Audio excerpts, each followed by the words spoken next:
नमः छात्र। चतुर्थ पाठ कल्पतरु। ये पाठ हमने शुरू किया था। परिचय, स्पष्टीकरण, ये सारी बातें विथ राइटिंग वर्क के इंस्ट्रक्शन हमारी हो चुकी है। फिर से एक बार बताती हूँ लेसन के राइटिंग वर्क में क्या क्या रहेगा। कल्पतरु, इसके आधार पर आपको तरवः या वृक्षाः ये एक अनुच्छेद लेखन करना है। दूसरी बात, शब्दार्थ लिखोगे। पाठ में जितने संधि संयोग शब्द आए हैं वो लिखोगे। व्याकरणात्मक या भाषिक कार्य में रहेगा कर्ता क्रियापद, सर्वनाम किसके लिए प्रयुक्त हुआ है ये बात। तीसरी बात, विशेषण विशेष्य, प्रत्ययवाची शब्द जो आए हैं वो। ये सारे राइटिंग वर्क के साथ आपको लेसन का स्पष्टीकरण पूर्ण करना है। अब आज शुरू करने जा रहे हैं हम चतुर्थ पाठ कल्पतरुः अभ्यास। अभ्यास यानी हमने जो पढ़ा है वो सब हमको समझ में आया है क्या, ये प्रश्नोत्तर माध्यम से देखने का एक तरीका होता है। सिंपली लेसन का इवैल्यूएशन। जो प्रश्न बता रही हूँ, जो प्रश्न टेक्स्ट बुक में लिखो ऐसे कहूँगी वो टेक्स्ट बुक में, जो नोटबुक में लिखने हैं वो नोटबुक में। ध्यान देकर इंस्ट्रक्शन सुनकर अभ्यास प्रश्न भी आपको पूर्ण करने हैं। सबमिशन रहेगा नेक्स्ट मंडे। देखते हैं अभ्यास प्रश्न। क्वेश्चन नंबर 1, प्रथम प्रश्न, अधोलिखितानां प्रश्नानाम् उत्तराणि संस्कृत भाषया लिखतु। जहाँ पर भी एक पदेन या पूर्ण वाक्य नहीं दिया जाता वहाँ हम आंसर पूर्ण वाक्य में देखते हैं। तो हमारा क्वेश्चन नंबर 1 रहेगा अधोलिखितानां प्रश्नानाम् उत्तराणि संस्कृत भाषया पूर्ण वाक्य न लिखत। प्रश्नोत्तर माध्यम में जब हमें क्वेश्चन लिखने होते हैं तो प्रश्न में किम सर्वनाम की कौन सी विभक्ति, कौन सा विवचन और कौन सा लिंग आया है ये ध्यान देना ज़रूरी होता है। किम सर्वनाम का अर्थ समझ में आ गया तो आंसर इजीली लिख सकते हैं। जैसे क देखो, कंचनपुरम नामक नगरम कुत्र विभाति। कुत्र विभाति, कुत्र ये किम सर्वनाम का शब्द जब प्रयुक्त होता है तो आंसर एक तो द्वितीया में होता है या तो फिर सप्तमी में होता है। ख, जीमूत केतुः किम विचार्य जीमूत वाहनम यौवराज्ये अभिषिक्तवान। यहाँ आया है किम, क्या सोचकर। तो ये फुल सेंटेंस में आंसर होना चाहिए। कल्पतरोः विशिष्टमाकर्ण्य जीमूत वाहनः किम अचिन्तयत्। जीमूत वाहन ने क्या सोचा, ये भी पूर्ण वाक्य में रहेगा।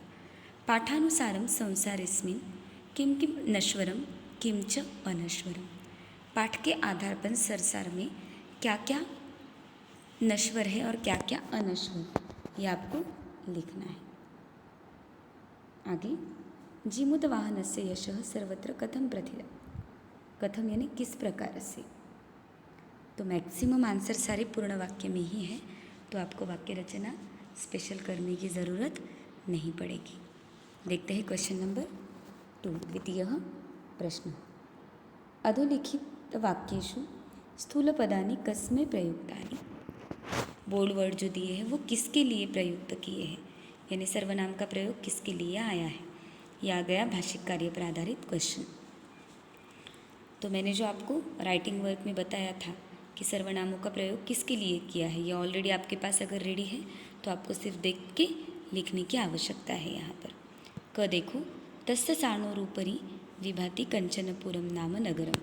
तस्य यानी किसके, तो ये सर्वनाम किसके लिए प्रयुक्त हुआ है। सेकंड में तम, ये सर्वनाम। थर्ड में अयम, फोर्थ में त्वम। सर्वनामों का प्रयोग किसके लिए किया गया है ये आपको यहाँ लिखना है। क्वेश्चन नंबर 3, अधोलिखितानां पदानां पर्यायपदम पाठात् चित्वा लिखत। दिए गए शब्दों के पर्यायवाची शब्द, समानार्थक शब्द आपको लिखने हैं। आगे देखते हैं क्वेश्चन नंबर 4, क स्तंभे विशेषणानि ख स्तंभे विशेष्य पदानि दत्तानि तानि समुचितम योजयेत्। एक बात ध्यान में रखो, क और ख स्तंभ दिया है, इनके बिटवीन मिडल में हम लिखेंगे उत्तर। हम अभी छोटे नहीं है कि मैच द फॉलोइंग हम लाइंस ड्रॉ कर करें। तो क स्तंभ और ख स्तंभ के बीच में एक स्तंभ होगा जिसका टाइटल होगा उत्तराणी, तो आप उत्तर उस स्तंभ में लिखोगे। और क्या करना है, यहाँ पर विशेषण विशेष्य लिखने हैं। वो भी अगर राइटिंग वर्क में व्याकरणात्मक शब्द आपने लिखे होंगे तो ये आपको इजीली जल्दी से लिखना हो सकेगा। देखते हैं नेक्स्ट क्वेश्चन, क्वेश्चन नंबर 5 में 2 पार्ट है आपको, क और ख। स्वस्ति तुभ्यं स्वस्ति शब्दस्य योगे चतुर्थी विभक्ति ही भवति इत्येतानि नियमेन अत्र चतुर्थी विभक्ति प्रयुक्ता एवं एव कोष्ठगतेषु पदेषु चतुर्थी विभक्तिं प्रयुज्य रिक्तस्थानानि पूरयेत्। तो आपको क्या करना है, क में क्वेश्चन नंबर 5 क जो ब्रैकेट में वर्ड दिए गए हैं उन शब्दों की चतुर्थी विभक्ति का प्रयोग आपको करना है, क्योंकि स्वस्ति के बाद हम इन शब्दों का प्रयोग कर रहे हैं और स्वस्ति जहाँ आती है वहाँ चतुर्थी विभक्ति का प्रयोग होता है। यह हमें उपपद लेसन से समझ में आता है। तो राजा, प्रजा, छात्र, सर्वजन, इन शब्दों के आपको चतुर्थी विभक्ति के प्रयोग करने हैं। क्वेश्चन नंबर 5 ख।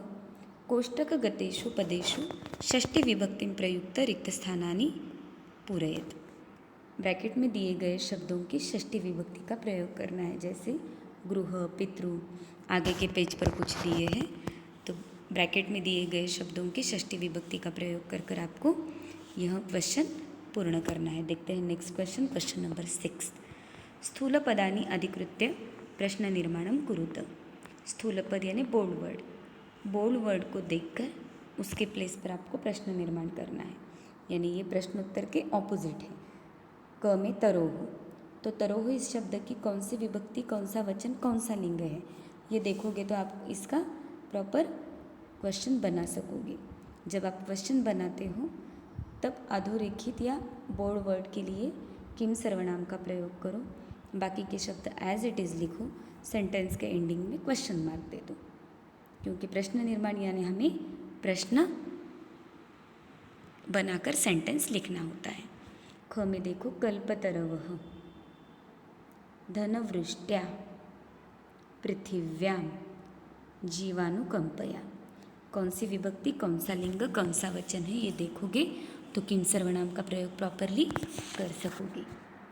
क्वेश्चन नेक्स्ट 7 क। यथास्थानं समासं विग्रहं च कुरुत। योग्य स्थान पर समास या विग्रह करो।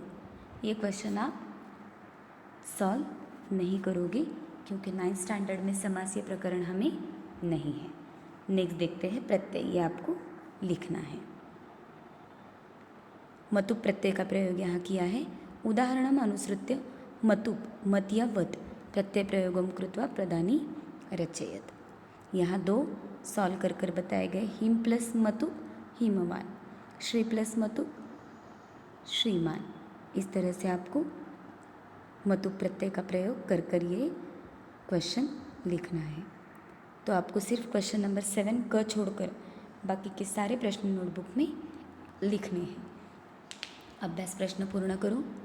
ग्रामर बेस वर्ड्स यानी व्याकरणात्मक शब्द, सारा राइटिंग वर्क, शब्दार्थ, अनुच्छेद लेखन, ये सब लिखकर लेसन नंबर 4 कल्पतरवः ये कंप्लीट कर दो। अब आगे के लेसन तक धन्यवाद।